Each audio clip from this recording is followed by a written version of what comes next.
accueillir la présence de Dieu. Miséricordieux. Miséricordieux, grâce incomparable, amour véritable, je t'exalte, tu es Yeshua, Dieu sauveur. Précieux Fils unique, tout est sans pareil, sagesse insondable, je t'exalte, tu es Yeshua, Dieu sauveur. Allez, on s'unit avec les anges. Nos voix unies à celles des anges déclarent tu es le Dieu sauveur, notre Dieu sauveur. Hey!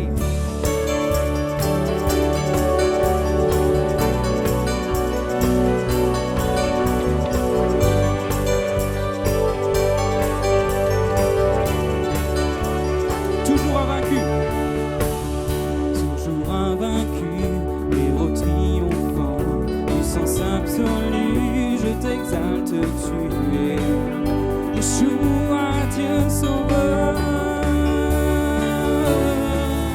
Nos voix unies à celles des anges déclarent tu es le Dieu sauveur, notre Dieu sauveur.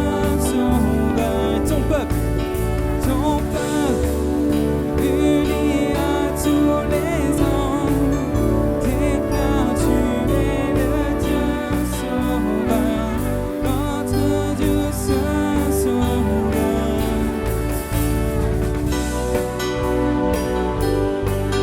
On va déclarer je suis à toi, mon cœur ne bat que si tu vis en moi.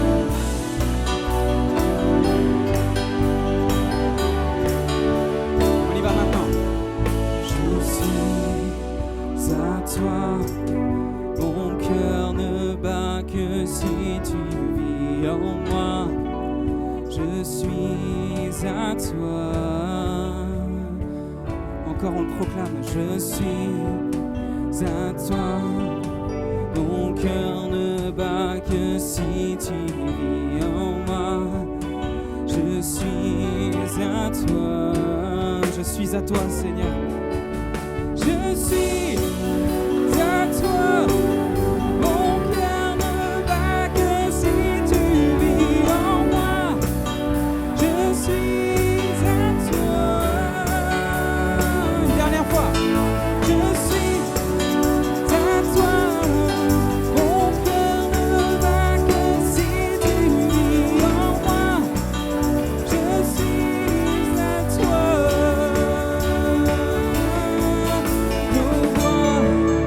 Unis à celles des anges, déclare tu es le Dieu sauveur, notre Dieu sauveur. Ton cœur uni à tous les anges, déclare tu es le Dieu sauveur. Dieu est puissant, il est juste et grand, il peut tout accomplir, plus grand que nos pensées, plus grand que nos désirs, plus grand que nos pensées, plus grand que nos désirs. Il a fait de grandes choses, il a fait de grandes choses. Élevé, il a vaincu la mort, élevé, il a vaincu la mort. Oui, il vit, mon Dieu est puissant. En son nom, j'ai la victoire. Le Seigneur, mon Dieu est puissant.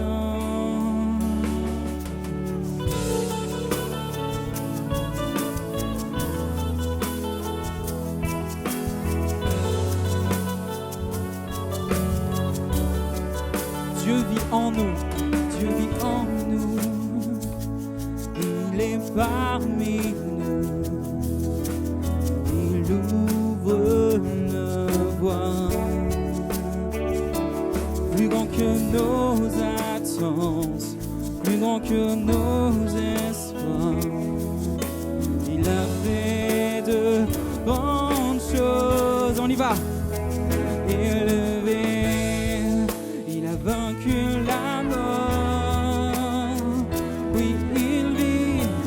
Mon Dieu est puissant. En son nom, j'ai la victoire. Le Seigneur, mon Dieu est puissant. Oh, gloire au nom de notre Seigneur, gloire à son nom, à tout jamais, nous chanterons sans fin tes louanges. Oh, gloire à toi, oh Dieu.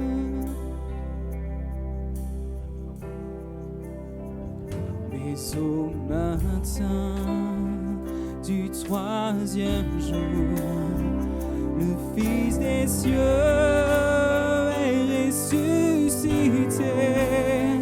La mort n'est plus, elle est vaincue. Les anges acclament Christ notre roi.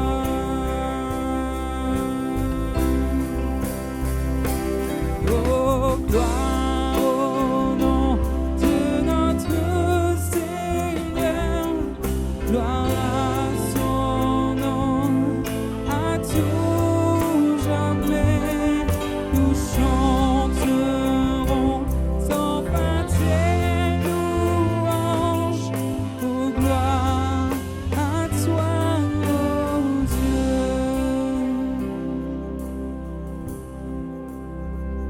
Il reviendra de blanc vêtu, bercer la nuit, notre Jésus, et je serai parmi les saints, captivé par sa gloire sans fin.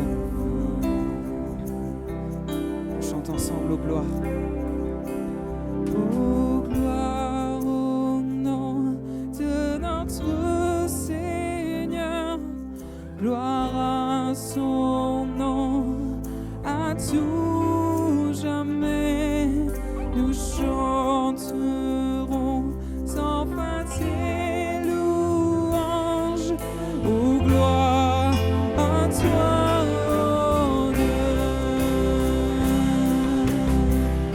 Oh, gloire au nom. Oh, gloire au nom de notre Seigneur, gloire à son nom, à tout jamais, nous chanterons sans fin tes louanges. Oh, gloire à toi, oh Dieu. Allez, je veux juste lire un passage, mais on reste ensemble. Vous savez, allez, juste, je commence à glisser quelques petites choses. Vous savez qu'il y a des choses qui sont prophétiques, on est à l'aise avec ça? Des choses qui sont prophétiques. Il y a même des gestes qui sont prophétiques, vous savez ça?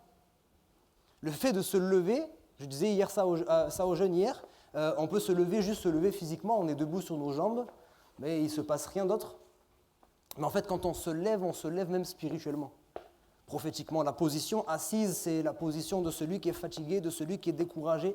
Ça peut être également, effectivement, pour Jésus-Christ, celui qui est assis sur le trône, celui qui règne en majesté. Mais pour nous, souvent, quand nous sommes assis, nous sommes comme découragés, nous sommes comme fatigués, mais on ne veut pas rester dans le découragement, on ne veut pas rester dans la difficulté, on ne veut pas rester dans l'épreuve, on veut se lever devant notre roi, alléluia. On veut se lever même devant notre adversaire. Je disais hier, la Bible dit qu'il dresse une table en face de mes ennemis. Je mange tranquillement, je suis en paix. Mes adversaires sont en train de s'agiter, ils sont en train d'essayer de m'intimider, mais moi je reste en paix parce que mon Dieu est vivant et il est vainqueur. Alléluia.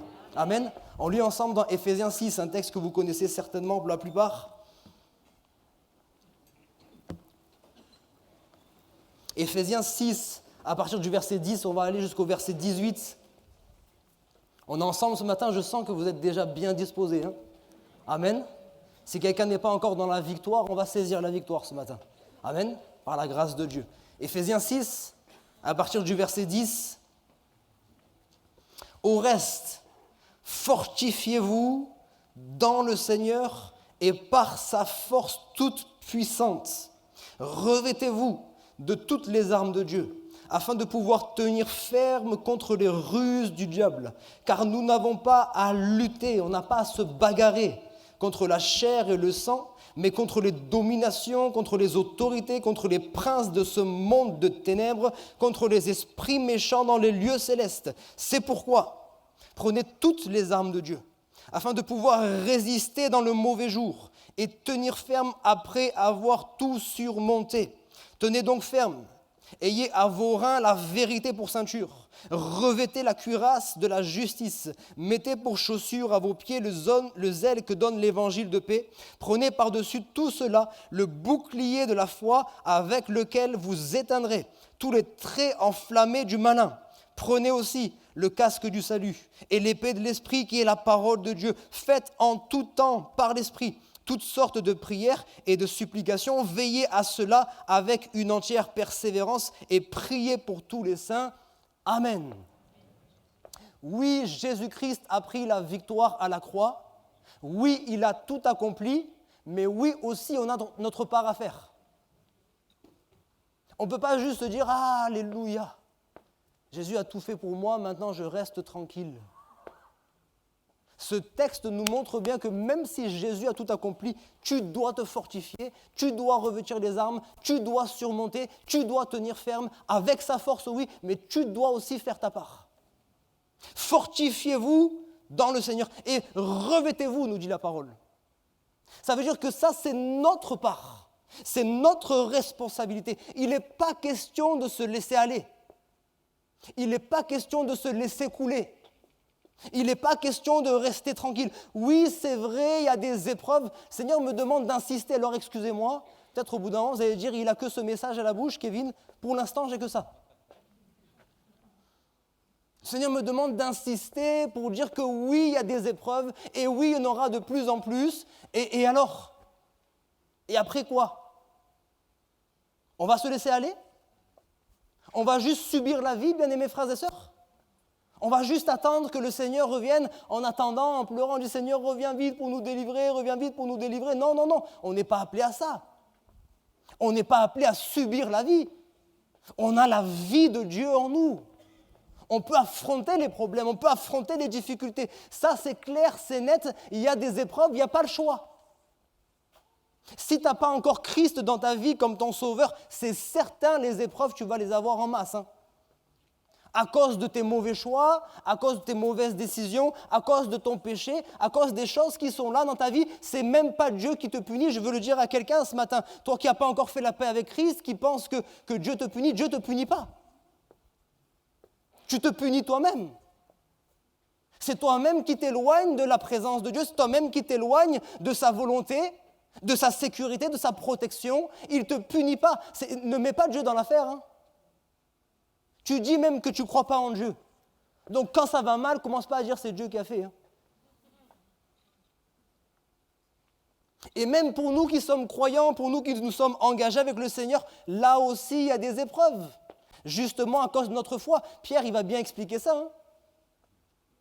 Il dit, de tous les cas, tu vas souffrir. Tu souffres soit pour Christ, soit tu souffres à cause de ton péché.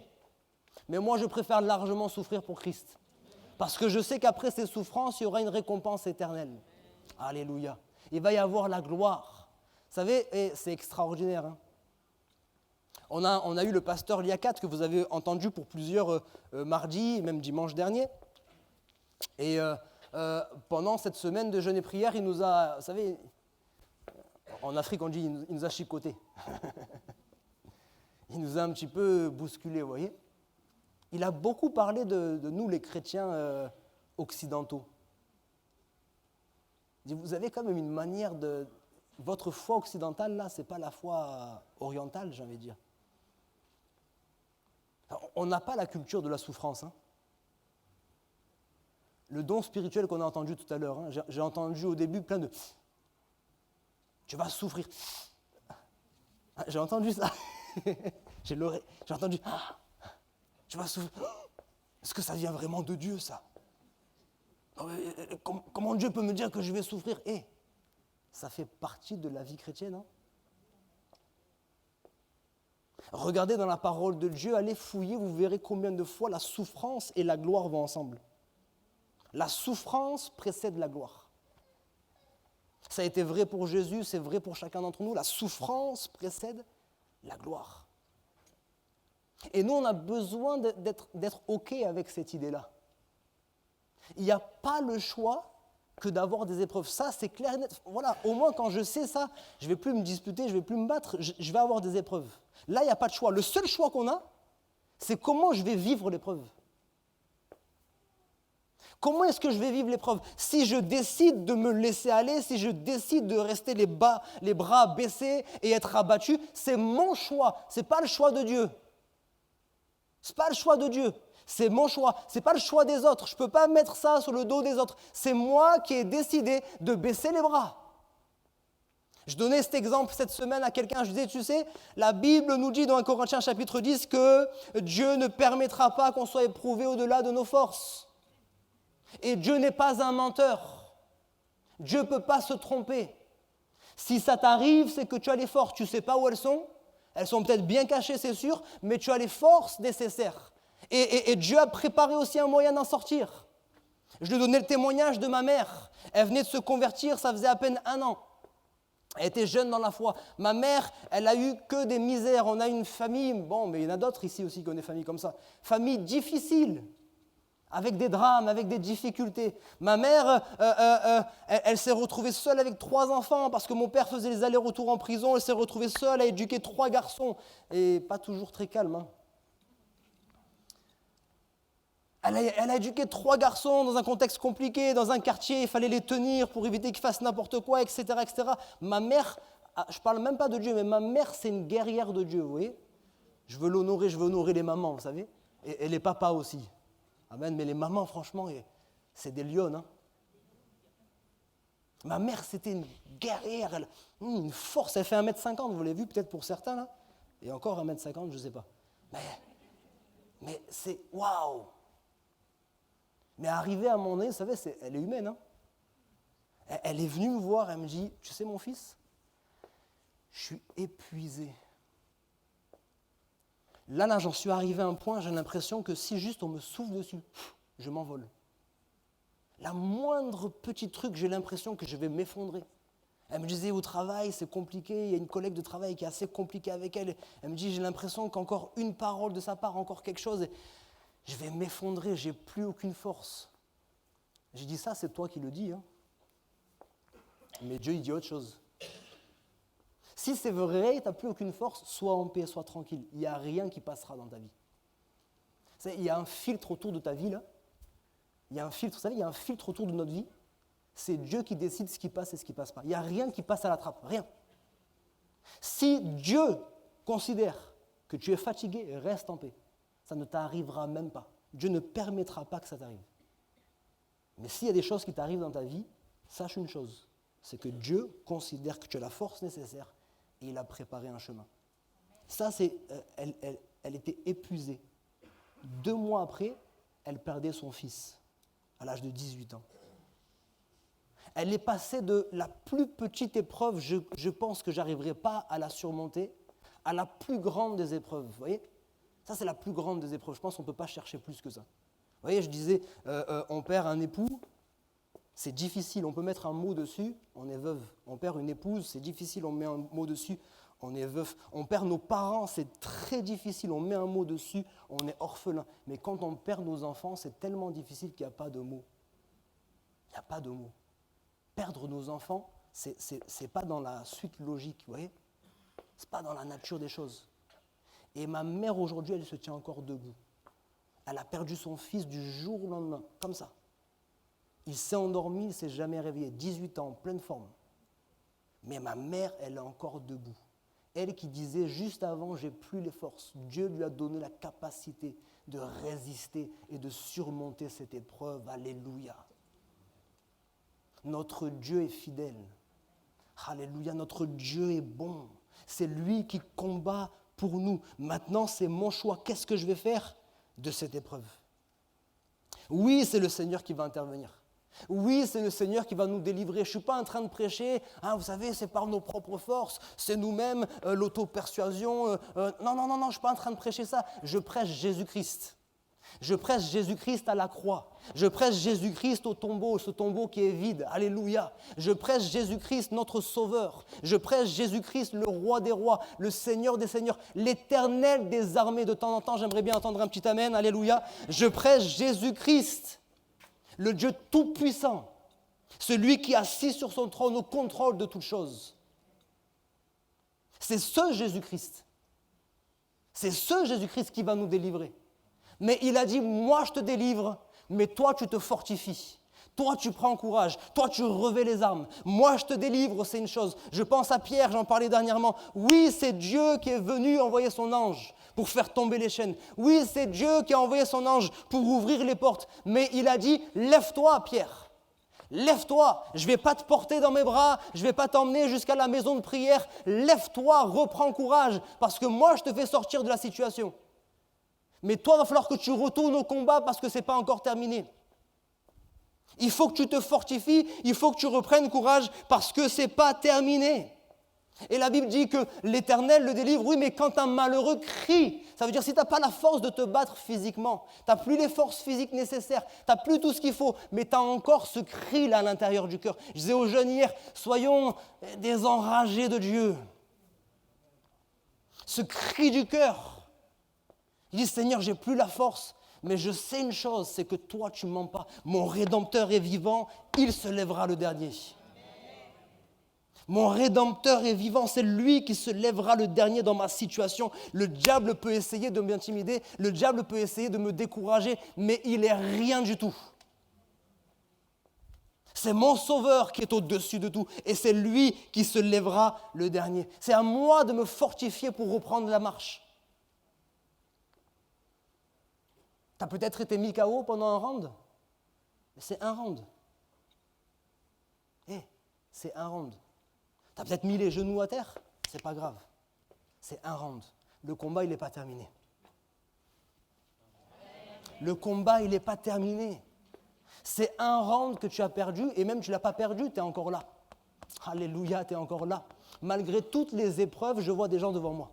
Malgré toutes les épreuves que vous avez vécues, vous êtes encore là. Le diable veut vous faire croire, non, vous êtes encore là dans la présence de Dieu. Et nous-mêmes, on veut prier. On veut prier, on veut prier, on veut prier pour tous ceux qui malheureusement se sont perdus véritablement. Ils ne sont pas là ce matin.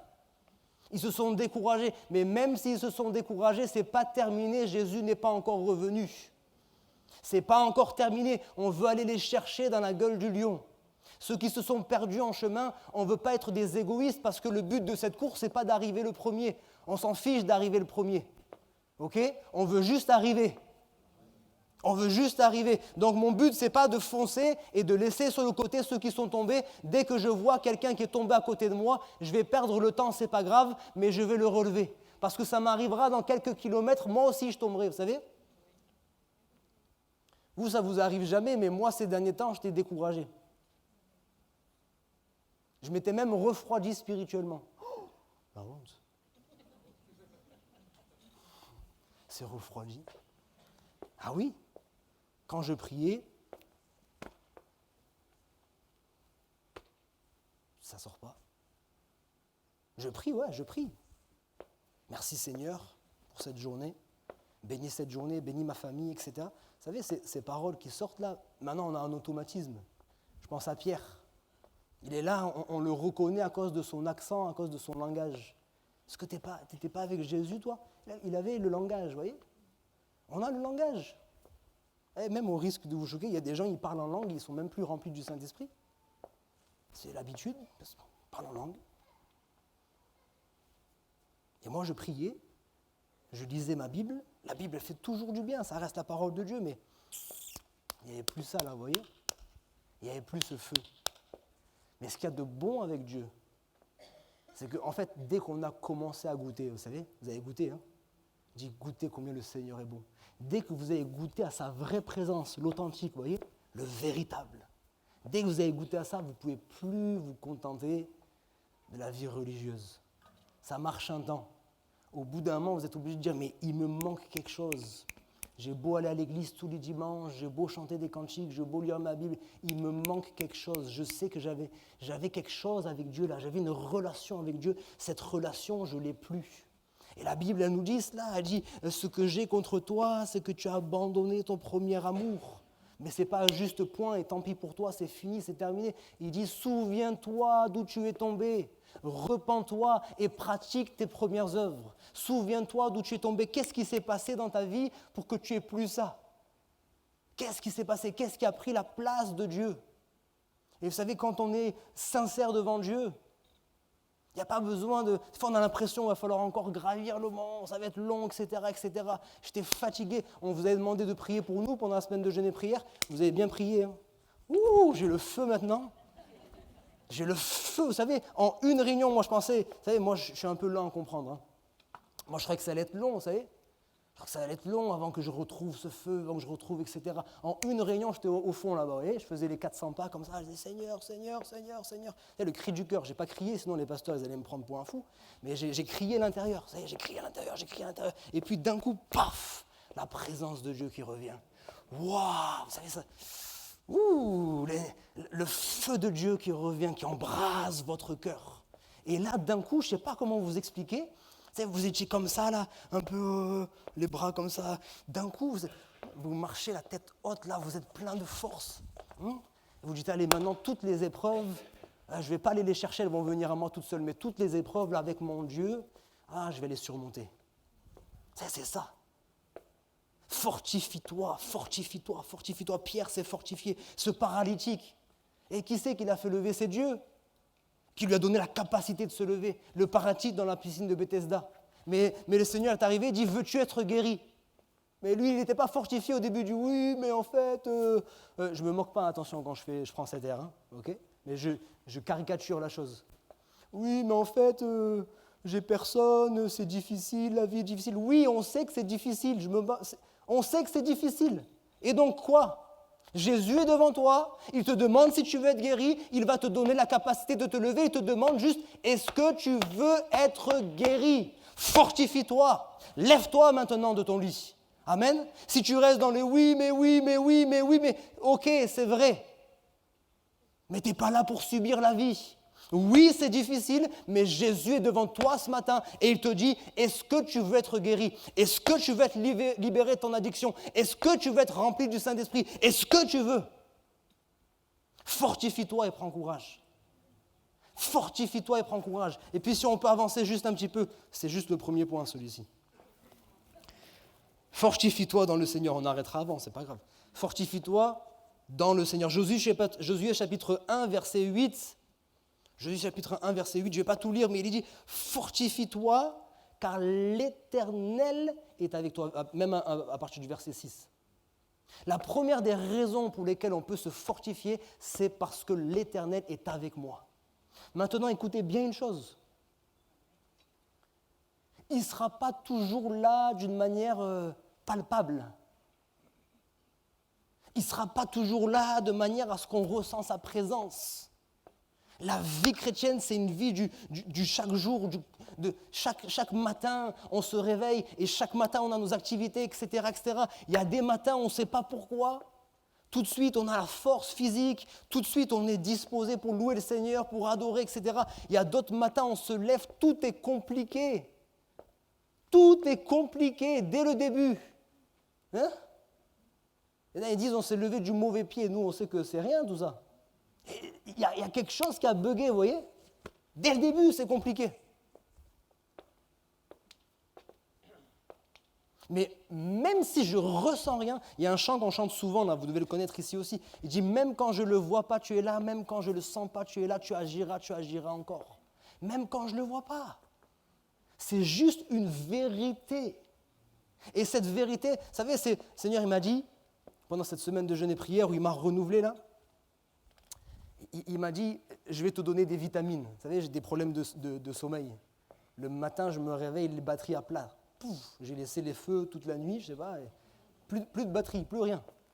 Je me lève le matin, c'est compliqué, vous voyez. C'est un combat tous les jours, juste pour sortir du lit déjà. Et il m'a dit, je vais te donner des vitamines. Alléluia. Elles sont gratuites en plus. Yes. Vous voulez que je les partage ou pas? Je les partage avec vous? Allez, il y en a quelques-uns. Vous voyez, j'ai déjà mis des petits post-it et tout là. Psaume 92, verset 11. Je sors de mon message. Hein. Je vais y revenir. Psaume 92, verset 11. C'est un verset, vous avez dû passer dessus plusieurs fois. C'est un verset au milieu de plein d'autres. Et ce verset, Dieu m'avait parlé au début de ma conversion avec ça. J'appelle ça le verset de l'onction du buffle. Vous connaissez l'onction du buffle? Elle n'est pas connue cette onction. Hein. L'onction du buffle. Psaume 4, c'est fort un buffle, non? Ça, c'est... Psaume 92, verset 11. Et tu me donnes la force du buffle. Oh, alléluia. Tu me donnes la force du buffle. Je suis arrosé d'une huile fraîche. L'huile que j'avais sur ma tête hier, elle est plus bonne. Non. Elle m'a servi à remporter les victoires hier, mais ce matin, elle est plus bonne. Chaque matin, j'ai besoin, Seigneur, que tu m'arroses d'une huile fraîche pour avoir une onction nouvelle. Alléluia. Allez, j'en lis un autre. Je ne vais pas tous vous les donner parce que sinon, la prochaine fois. Et Ésaïe, chapitre 50.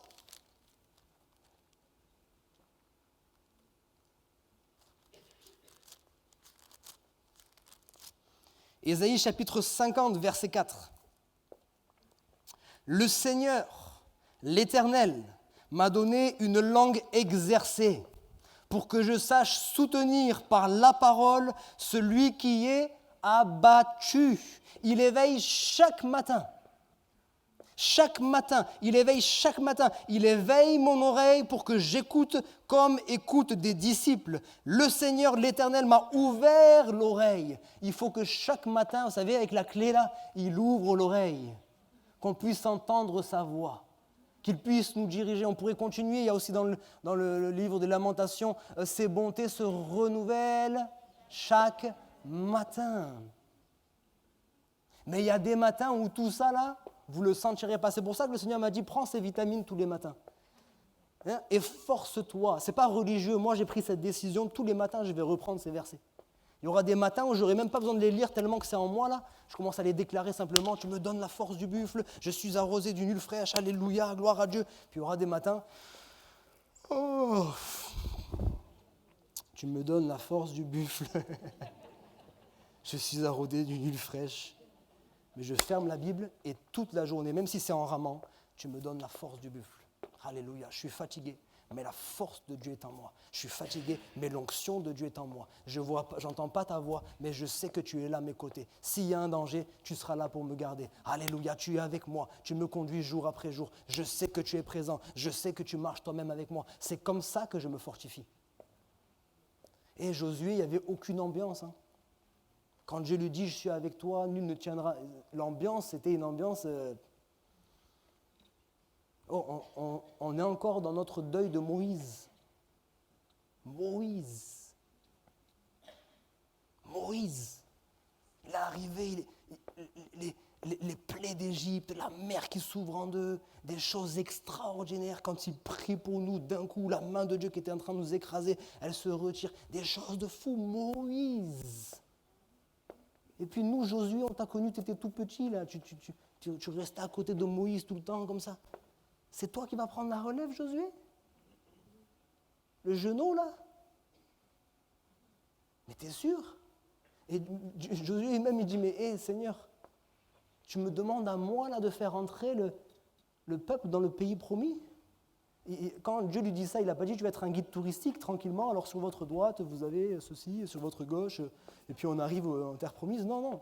Et il y a des habitants qui sont là sur les terres, il y a des guerriers, etc. Il va falloir aller au combat. Hein. Là, peut-être, il ne ressent rien du tout. Il lui dit juste une promesse, je serai avec toi. Fortifie-toi, ce n'est pas moi qui vais te fortifier. Fortifie-toi et prends courage, car je serai avec toi. C'est une vérité, c'est à toi de la saisir et de la repasser dans ton cœur. Fortifie-toi. La deuxième chose, dans Psaume 27, verset 14, fortifie-toi en espérant en l'Éternel. en espérant en l'Éternel. J'insiste bien. Je ne suis pas en train de vous prêcher un message en vous disant « c'est vous les plus forts, vous êtes des... » Non, non, non, non, non. On n'est rien du tout. J'en suis bien conscient. Moi, le premier, je suis rien du tout. Je suis un être tellement misérable et tellement faible. Mais dans sa grâce, le Seigneur m'a choisi. Alléluia. Le Seigneur n'a pas les mêmes critères que nous. Il dit « j'ai choisi les choses faibles. » Alléluia. Si tu es fort, tant pis pour toi. J'ai choisi les choses folles. Alléluia. Si tu es sage, tant pis pour toi. Je les ai choisis pour confondre les fortes, les sages. Alléluia. Il m'a choisi. Bien-aimé, il vous a choisi. Il vous a choisi. Il ne vous a pas choisi pour vous envoyer d'abord. Hein. La Bible dit qu'il vous a choisi. La Bible dit qu'il a choisi les 12 avant pour les avoir avec lui. Pour les avoir avec lui. Et nous, on veut espérer en l'Éternel. Et puis le troisième point, si je veux avancer un petit peu. Vous êtes toujours avec moi? Yes.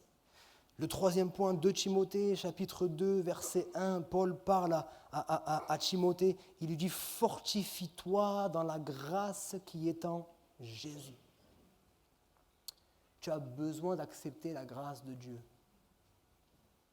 Dans cette société où tout n'est que mérite, il faut mériter, il n'y a rien qui arrive comme ça. Il faut mériter, mériter, mériter. Dieu te dit, il faut que tu changes ton système de pensée, il faut que tu changes ta mentalité, parce qu'avec moi, zéro mérite. Tant que tu viens avec ton mérite, va mériter. Tu reviendras quand tu seras fatigué et que tu te seras rendu compte que tu ne peux rien faire. Moi, je vais attendre là tranquillement. Et c'est ce que le Seigneur fait souvent. Il dit, vas-y, agite-toi. Hein? Il le fait avec moi, pas avec vous, mais avec moi, il le fait. Vas-y, agite-toi. Quand tu seras fatigué, quand tu auras compris que tu ne peux plus rien faire par tes propres forces, tu reviendras, et cette fois-ci, tu ne viendras pas devant le trône du mérite. Tu viendras devant le trône de la grâce. Seigneur, je ne mérite pas, mais ton amour pour moi est inconditionnel. Ton amour pour moi est merveilleux, il est extraordinaire. Il est éternel. Merci Seigneur, parce qu'avant même que je commence à manifester quoi que ce soit pour toi, tu avais déjà donné ta vie pour moi. Tu n'as pas attendu, tu as déjà donné ta vie pour moi et je veux juste recevoir ces grâces. On a besoin de recevoir la grâce, d'accepter la grâce. Dieu t'aime, point final. Tu ne peux rien faire de plus pour qu'il t'aime. Maintenant, parce qu'il t'aime, justement, parce qu'il t'aime, pas pour qu'il t'aime, mais parce qu'il t'aime, tu as envie de mener une vie qui lui soit agréable, c'est tout. Mais tu ne vas pas commencer à faire des choses pour qu'il t'aime et pour qu'il s'intéresse à toi. C'est parce qu'il t'aime. Et je voudrais dire une chose, c'est que la grâce de Dieu ne dépend pas des choses que je suis en train de vivre. La grâce de Dieu, c'est une vérité, c'est un fait. La grâce de Dieu est sur ta vie, toi qui as accepté Jésus-Christ comme ton sauveur. Si ce n'est pas encore le cas, si c'est la malédiction qui est sur ta vie, si c'est les difficultés qui sont sur ta vie, tu n'as qu'à accepter Jésus-Christ maintenant, dans ce lieu, en un instant. Tu dis, Seigneur, ma vie sans toi, c'est un échec. Ma vie sans toi n'a aucun intérêt. Ma vie sans toi, j'en veux plus. Je suis fatigué de cette vie. Je veux une vie nouvelle. Tu dis simplement, Jésus-Christ, je te reçois comme mon sauveur, comme mon Seigneur. Jésus-Christ, je veux maintenant que tu entres dans ma vie. Je veux que tu sois le capitaine de ma vie. Je veux que tu sois au contrôle de ma vie. Et tu verras, la grâce de Dieu va reposer sur toi. Mais la grâce de Dieu ne dépend pas de ce que vous êtes en train de vivre, ou même de ce que vous comprenez de ce que vous êtes en train de vivre. On ne comprend pas ce qu'on vit, on ne comprend pas les difficultés. Et pour nous, difficulté est égale à il n'y a plus la grâce. Mais on l'a entendu encore ce matin au travers du don spirituel. Ce n'est pas parce qu'il y a l'épreuve qu'il n'y a plus la grâce de Dieu. La grâce de Dieu, elle est là. Et j'ai hâte de ce jour où le Seigneur va nous faire prendre de la hauteur et il va nous montrer toutes les réalités de ce qu'on a vécu.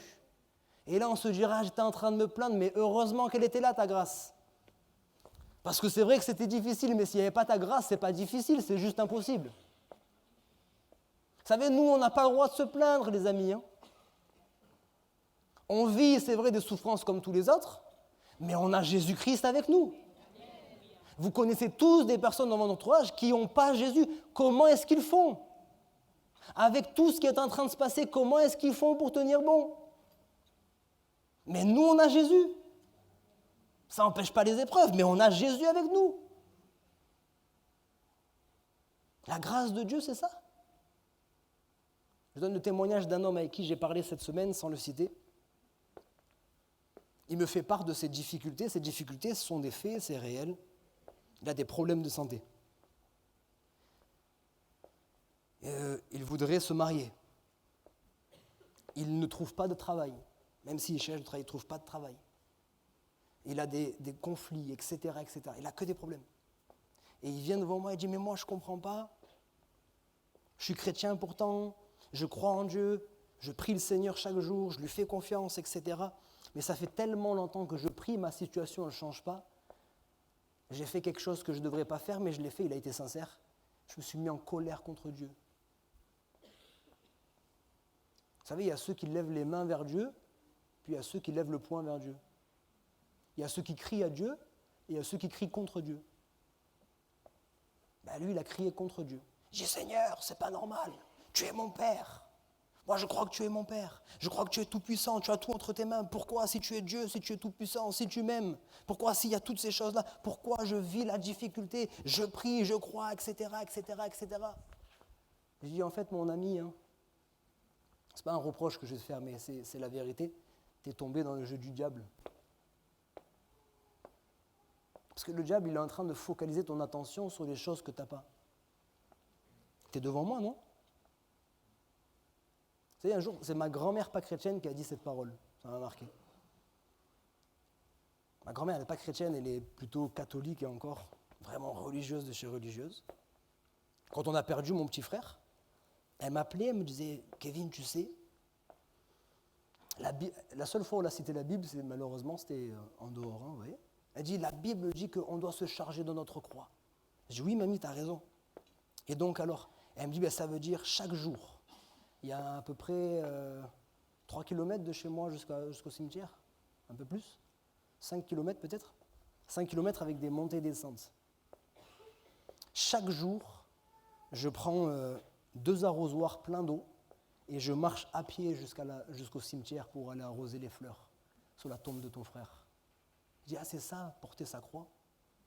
Elle pensait que c'était ça. Oui. Elle pensait que c'était ça. Et un jour, ma grand-mère, elle me dit, je lui dis, ça va, mamie? Et je sais qu'elle a des difficultés, je sais qu'elle a des problèmes, elle a plein de problèmes. Je dis, ça va, mamie? Elle me dit, écoute, je suis vivante et je te parle, donc ça va. Alors des fois, c'est un peu du déni, c'est vrai. Il y a des gens qui sont dans le déni, qui font semblant que... Mais c'est vrai. Et ce frère, je lui ai parlé, je lui ai dit, écoute, j'ai entendu tout ce que tu es en train de me dire. D'accord, tu es malade. Est-ce que ça t'empêche d'aller travailler? Est-ce que ça t'empêche de te lever? Non. D'accord, tu n'as pas de travail. Est-ce que ça t'empêche de manger à ta faim? Il me dit non. D'accord, tu n'as pas de femme. Et la Bible dit, il n'est pas bon que l'homme soit seul. Et on a besoin d'avoir. Mais est-ce que ça t'empêche de vivre ta vie? Non. Je dis, il est là le miracle, mon frère. Il est là le miracle. C'est que normalement, il faut avoir la santé pour vivre bien, mais toi, sans la santé, tu vis bien. Normalement, il faut le travail pour pouvoir avoir des revenus, mais toi, sans le travail, tu as des revenus. Je ne suis pas en train de prêcher le chômage.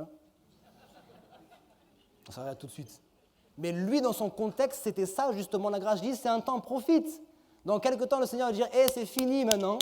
J'arrête de pourvoir d'une manière miraculeuse. Tu vas te lever, tu vas aller travailler. Mais pour l'instant, Dieu est en train de pourvoir à tes besoins sans que tu aies de travail. Alléluia. Normalement, il nous faut une aide à nos côtés pour pouvoir remporter les victoires. Mais pour l'instant, tu arrives quand même. Oui, il y a des manques, mais la grâce de Dieu, elle est sur ta vie. Et lui, il avait l'impression que c'était la malédiction sur sa vie. Parce qu'il ne regardait que ce qui n'allait pas. La grâce de Dieu, c'est pas n'avoir aucun problème. La grâce de Dieu, c'est que dans les problèmes, je suis encore là. Et c'est ça qui marque les gens. Je vais donner le témoignage et je vais terminer avec ça. Stéphane a connu ce couple. Il s'appelait Monsieur et Madame Sanchini à Nice. Des hommes et des femmes, un homme et une femme de foi, vraiment, vous savez, les piliers de l'Église. Ils ont eu un garçon et une fille et leur dernier fils est né handicapé. Vous savez, il est né handicapé à cause d'une erreur médicale. Pas juste comme, à cause d'une erreur médicale. Il me semble que c'était avec la péridurale. Pas sûr. Bon, on verra. Toujours est-il qu'il est né avec un handicap réel. Dans les premiers temps, on lui a dit, cet enfant, il ne pourra rien faire. Vraiment, il ne pourra rien faire, il ne pourra même pas marcher, etc., etc. Mais ils ont prié. ils ont prié, l'église a prié. Et cet enfant, qui est devenu après adulte, bien sûr, il est resté handicapé, mais il a commencé à faire des choses qu'il ne devait pas faire. La médecine avait dit, il ne peut pas faire ça. Mais il est resté handicapé. Et un jour, je vois une dame arriver dans l'église, et à la fin de la réunion, je vais la saluer. Elle me dit, pasteur, je veux me faire baptiser. Je dis, ouh, alléluia. C'est rapide, hein. Première fois qu'elle était là. Je dis, bon, d'accord, on va se rencontrer, on va discuter ensemble, etc. Elle dit, pas de souci. Puis on se voit, je vais la visiter. Je dis, mais expliquez-moi un petit peu pourquoi vous voulez vous faire baptiser, qu'est-ce que vous avez compris, etc., etc. Elle me dit, écoutez, moi, je suis ami de la famille Santini depuis plusieurs années. Je connais la souffrance qu'ils vivent ou qu'ils ont vécu. Cet enfant, il est décédé après. Mais j'ai connu la souffrance qu'ils vivent au quotidien. Et vous savez, moi, à leur place, je serais en train de maudire Dieu. J'aurais une colère contre Dieu pas possible.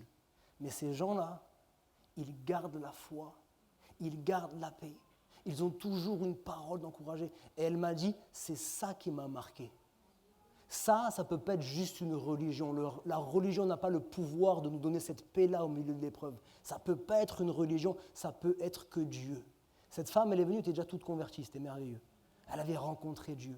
Elle n'avait pas rencontré Dieu en voyant un miracle, elle avait rencontré Dieu en voyant un chrétien, une chrétienne dans l'épreuve garder la foi, garder la paix, continuer à louer le Seigneur. On l'a chanté, c'est pour ça que j'ai dit, vraiment les chants ont préparé le terrain, même si c'est difficile.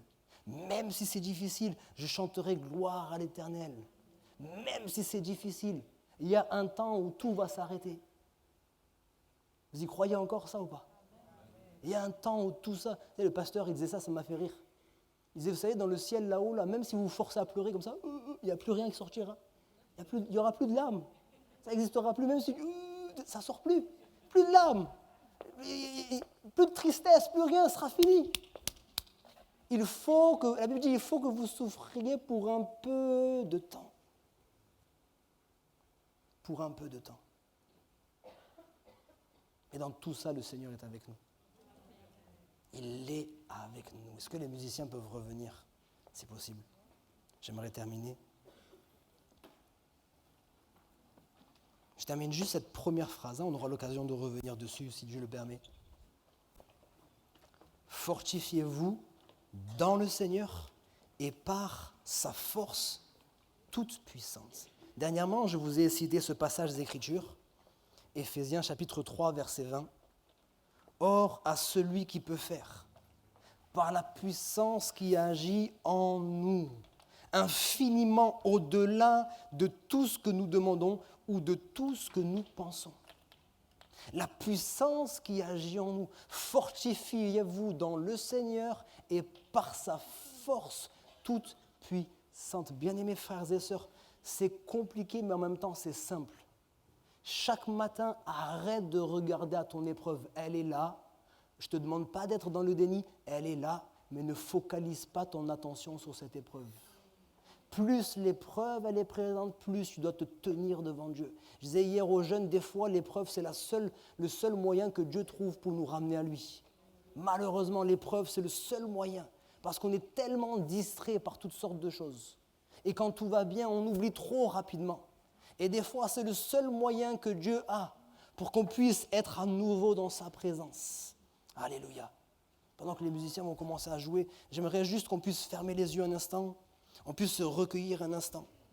Et j'aimerais que quelqu'un puisse saisir cette grâce aujourd'hui. J'aimerais que quelqu'un puisse saisir les vérités que nous avons proclamées en ce matin. J'aimerais que quelqu'un puisse vraiment, peut-être pas physiquement, mais spirituellement se lever de la dépression, se lever de la maladie, se lever de la difficulté, se lever au milieu des problèmes. Le fils prodigue était enfoui dans la boue du péché. Mais il s'est levé, il a dit, je me lèverai, j'irai vers mon Père et je lui dirai, j'ai péché contre le ciel et contre toi. C'est vrai, je ne suis pas digne, mais donne-moi la plus petite des places. Et nous savons en lisant la suite de ce passage que son Père ne lui a pas donné la plus petite des places, mais la plus grande des places. Ça, c'est l'amour inconditionnel de Dieu, l'amour immérité. S'il y avait dans ce lieu ce matin une personne qui a été interpellée par ce message, qui a entendu la voix de Dieu lui parler ce matin. Une personne qui a jusqu'à présent mené sa vie par ses propres forces. Une personne qui comprend ce matin que tu ne peux plus vivre cette vie tout seul. Tu ne peux plus te battre tout seul. Tu as besoin de Jésus-Christ comme ton Sauveur et comme ton Seigneur. Je t'invite là où tu es simplement à faire cette simple prière. Cette simple prière. Jésus, entre dans ma vie. Jésus, viens prendre le contrôle de ma vie. Je te demande pardon pour la vie que j'ai menée jusqu'ici. Je te demande de me pardonner de mes péchés. Je te demande de me libérer de mes chaînes, de mes liens. Je te demande de me libérer de la culpabilité, de me laver de mon péché. Et je te demande maintenant de prendre ma vie. Prends le contrôle de ma vie. Je t'ouvre mon cœur. Je te donne ma vie maintenant, Seigneur. Amen. Bien-aimé, toi qui as fait cette prière, crois-le maintenant. Le Seigneur est entré dans ta maison. Le Seigneur est entré dans ta vie. À partir d'aujourd'hui, je n'ai pas dit qu'il n'y aura plus de difficultés, mais à partir d'aujourd'hui, Jésus sera avec toi. Est-ce qu'il y a aussi dans ce lieu une personne qui est malade dans son corps? Une personne qui est fatiguée par sa maladie. Vous savez, il y a des gens qui sont malades, mais cette maladie, comme je disais tout à l'heure, ne les empêche pas de continuer leur vie. On a, il faut le dire, nos petits bobos, on est dans un corps mortel. On est dans un corps mortel, les amis. Et dans ce corps mortel, bien évidemment, il y a des dysfonctionnements, il y a des petits bobos. Mais ces petits bobos ne nous empêchent pas de vivre. Mais il y a des gens, leur maladie les empêche de vivre pleinement leur vie. Leur maladie est un handicap, leur maladie est un frein, leur maladie est quelque chose comme un fardeau sur leurs épaules qui les écrase de plus en plus d'année en année. Si c'est ton cas, bien-aimé, et si tu crois que Jésus-Christ peut te guérir ce matin, s'il y a une personne qui a cette ferme assurance, je vais t'encourager simplement, on ne va même pas s'approcher, on ne va pas se lever, tu vas simplement poser ta main là où tu souffres maintenant. Tu vas poser ta main là où tu souffres si c'est possible. Et nous allons prier ensemble. Toi qui souffres, moi et l'Église également. L'Église va prier. On va s'unir ensemble dans la prière. On va prendre autorité dans le nom de Jésus. Alléluia, je prends maintenant autorité contre toute forme de maladie. Je lie la maladie dans le nom de Jésus-Christ. Et j'ordonne à toute souffrance, à toute douleur, à toute maladie, de quitter les corps maintenant, par la puissance du Saint-Esprit. Par la puissance du Saint-Esprit. Viens maintenant, Saint-Esprit. Viens visiter ces corps malades. Viens visiter ces corps malades. S'il y avait des dysfonctionnements, Seigneur, tu rétablis toutes choses. S'il y avait même des organes qui étaient morts, tu rends la vie à ces organes. Seigneur, tu restaures les corps malades maintenant, à cause de ton amour, à cause de ta fidélité à tes promesses, parce que tu as déjà payé le prix à la croix. Recevez maintenant la guérison dans le nom de Jésus.